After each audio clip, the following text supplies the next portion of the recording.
Final Fantasy XIV has a new villain, and this one might be the best one we've had in a while. Let's talk about Calyx. Hello everybody, I am Jmulls of Jmulls Gaming, and I really enjoyed 7.2. When it comes to the story, I think it's far better than it has been in recent years. And I think no small part of that, when it comes to 7.2's quality, lies with the new antagonist. Because Calyx feels like a breath of fresh air in a lot of regards. He's a cold, calculating genius. The founder of preservation that we've heard in hushed whispers up to this point in time. Now, not only do we have a face behind preservation, he's one that feels rather new for Final Fantasy XIV, but also distinctly Final Fantasy. He reminds me on some level of a character like Hojo from Final Fantasy VII, and while he isn't quote-unquote a mad scientist like Hojo, he is a character that cares simply about analysis and achieving the desired result, with no bounds on how far low he'll stoop to based on ethical concerns, because he just doesn't have ethics, he doesn't care. He has a goal and he wants to achieve it. Now, funnily enough, it feels like we got a lot with him and also not a lot at the same time. And I think a lot for this character rides on the story that will come with 7.3, which is going to be the big climactic finale of Dawntrail before we move into the lead up for the next expansion. And I think one of the reasons Calyx shines as much as he kind of does with 7.2 is because the villains we've had up to now, ever since Meteion with Endwalker, have been kind of lackluster. Zoraal was a complete nothing burger for me. I thought he looked rather dumb, and kind of like a Temu Halo Elite to me. There were some points where I thought, maybe he looks pretty cool, or maybe this character could be cool overall. It's just, now that we have some distance on 7.0, I think he's just wholly forgettable. He absolutely needed more time in the oven to really come into its own. I just think design-wise, he never did anything much. Golbez is just the guy from FF4, and while he had some good story near the end, I think, I cared more about Zero than I really did him. But he did look cool, but thank you, Final Fantasy IV, for that. And we'll almost certainly see that character again at some point in the future. Both him and Zero feel as if they're on the back burner, just waiting to be brought back into the story, now that all their development has been done. But in the role of an antagonist, I didn't have much of a reason to really hate him, or want to see him on screen outside of just basic theory crafting. We did have one other antagonist thrown in there, and that comes in 7.0 with Endless Sphene. And I thought she was pretty good. Not everyone did, but I quite liked her, and I always liked her. But I think Sphene will truly become memorable as a character, now with the real Sphene in the party for the foreseeable future. And the Endless Sphene of 7.0 largely feels like a stepping stone for this Sphene's character development. Not necessarily a bad thing, it's just kind of emphasizing that I think one of Final Fantasy XIV's writing weaknesses for a while now at this point, because it has been some time since 6.0, has been the lack of a big face, a singular entity, that dude we can point at and say, I want to fight you, I want to beat you, I have motivation to fight you, or just motivation to really care about you. Haven't had an antagonist like that in a while, and for a franchise that is largely known for its villains, for its antagonists, especially in Final Fantasy XIV, not having a character like that, I think does matter a lot. A lot of my favorite moments historically in Final Fantasy XIV are a direct result of the villain's presence, whether that is Nidhogg in the Steps of Fate, or Xenos in the Menagerie, Emmett Silk after the final dungeon of Shadowbringers, all of Ultima Thule for me. The entire zone is a direct response to Meteion, pretty much. And without a big bad, we haven't really had a moment like that that has been truly memorable in this game for me up to this point in time. And I think the thing with Calyx is that he's smart, he's an emotionless nerd, but he does have a mission. And the only other really calculating villain that we've had in this game specifically that I can think of is Xenos in lore, but in game we never really saw how brilliant his strategies were outside of maybe one time. And maybe you could point to Fandaniel, but he was more mad and akin to a nut who just found one unverifiable random Reddit post to back whatever claim he wants to spew. He reminds me more of Kafka than a Calyx, whereas Endless Sphene was bound by the idea that she wanted to save her people. She was still warped, don't get me wrong, but she at least still had some kind of ethical code guiding her decision-making. Calyx doesn't have that. He wants to turn his people into Endless, and if he can't get everyone, he'll just get as many people as he possibly can, and he doesn't care about anyone else because he views that end goal, that end point, the Endless, to be worth everything else. Everything is just one large experiment to him, and that bleeds bleeds even into his interactions with us, where every step of the way during 7.2, he's essentially just testing the Warrior of Light. At the introduction, when he blasts us with a giant bolt of lightning, just to say, well, will that do it, or do I need to go even further than this?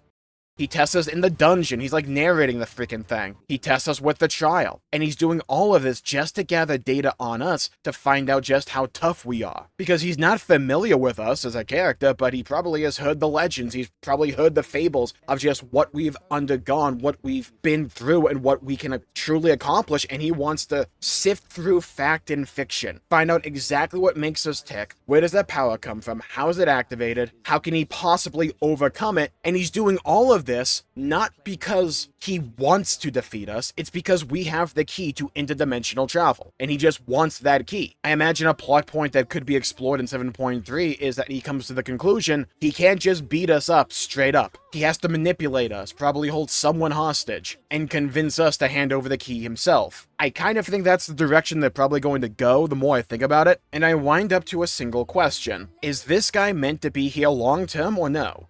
I think he can work both. I think he can. At the end of it all, we are entering a new narrative arc for Final Fantasy XIV. And we're going to need an antagonist, or at least a group of antagonists, for this new narrative arc. For the Hydaelyn Zodiac arc, we eventually landed on Medion, but for a large chunk of that, it was both the Empire and the Ascians. We don't really have that for this new narrative arc, and remember, the Ascians and Garlemald were introduced really early on in A Realm Reborn. So it leaves me wondering, if we're going to enter this new narrative arc, when are they going to introduce the overarching antagonist? It doesn't need to be like an in-your-face moment, but like, is preservation what they're doing here? Because it could be, but Calyx is like the founder. Could he just be like a stepping stone to reveal an entire like cabal of people behind preservation or whatever? Is he the puppet master, or someone is just pulling his strings? Like, what's going on with this character? Because I could see preservation being a big antagonistic faction going into the future.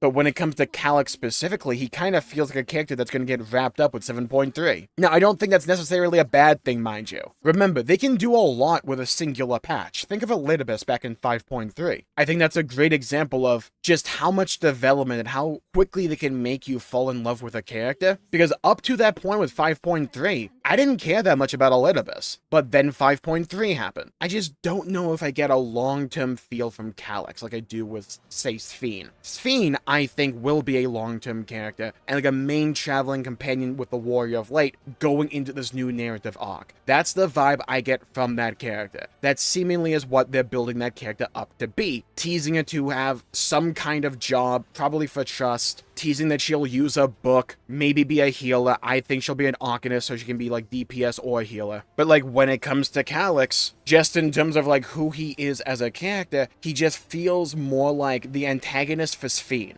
and not the antagonist for this great new narrative arc. He's the final hurdle that Sphene has to overcome before she can truly let go of her past as the Queen of Alexandria and leave those people to like their current conditions and go out and be herself. She clearly knew of Calyx from back in the day. That's how we found out the dude's name after all. She knew it. And with them pretty much confirming, though it's still a little open for a possible plot twist, that Calyx is an Endless, I just think it makes the most sense for Calyx to exist for Sphene's development more than anything. Like, he is her antagonist. And the more I think on it, I just don't particularly see him being long-term. I don't see him being like the Medion for the new entire arc, or like the Emmett Selka, anything like that. I think he's a good villain. I think he's a good antagonist, just within the bounds he operates in. I think another thing that supports the idea that Calyx is really meant to be Sphene's villain is just who he is targeting.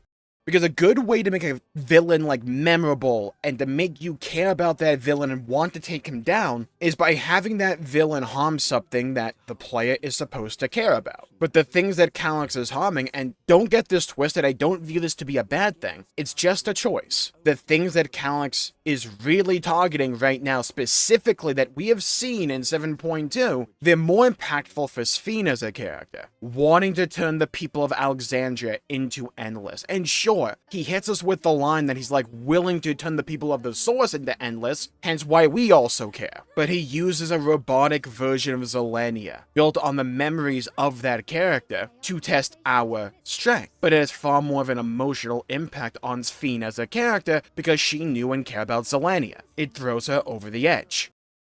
Same thing at the end of the patch, when he tries to instill the fear of death into the people of Alexandria by just having the robots just indiscriminately kill people. Sure, we care because we don't want innocent people to die for some reason, but while Sphene is no longer the queen of Alexandria, she still views them to be her people. We don't have that necessarily personal connection to Calyx like we had with a character like Medion or a character like Emmett Selk, who deliberately targeted things that we cared about and directly interacted with us for quite a bit of time there. Calyx does it to a degree, I think it's obvious the focus for him is more on Sphene in terms of being the villain. It's not like he's like trying to be Sphene's villain, it's just the way he is written seems to complement Sphene more than us. Which makes me think that his story is either going to drastically change after 7.3, and the character will be massively different after that point in time, or his story will actually just culminate with 7.3, and it may lead into someone else or a group of other people that will really start to take the reign of being the primary antagonist going forward and into the future. I think that's probably the more likely outcome for Calyx. And again, I don't think this is a bad thing. We don't need characters to overstay their welcome, and having a character like Calyx, who I think is a really competent villain, maybe not last all that long, but like be a pretty dang good villain for the time he is here, that might be what Final Fantasy XIV needs right now. A good little tonal reset, and a nice little storyline that is more reminiscent of the storytelling found pre-6.0. Just to respark interest, intrigue, and faith in the storytelling potential of this game. Are there ways to write Calyx to be a long-term villain? Yeah, absolutely. You could just have him win in 7.3 and claim the key to interdimensional travel and have that be one of the motivations that we end up going shard hopping. He tries to turn them into energy to feed the endless and we have to stop him. Like, you can go in that direction, and it wouldn't particularly surprise me if they do. I just think what we just talked about is more likely. But I think either way could work. I think it's a good sign for Calyx as a character is that you have those two different branching paths, and probably more that you just haven't thought of, and like when I stop to think about them, they do work, and they're both interesting. So leave a comment down below with what you want to see out of the character of Calyx. Do you want him to be a long-term villain? Do you kind of like the idea of him just like burning brightly but not for too long, and wrapping him up with 7.3 or something like that? I'd love to hear your thoughts, hear your opinions, and hear your perspectives. Stay safe, have a great day, go play some video games if you can, and as always, leave a like and subscribe, and I'll see you all next time. Bye-bye, everybody. Until we meet again.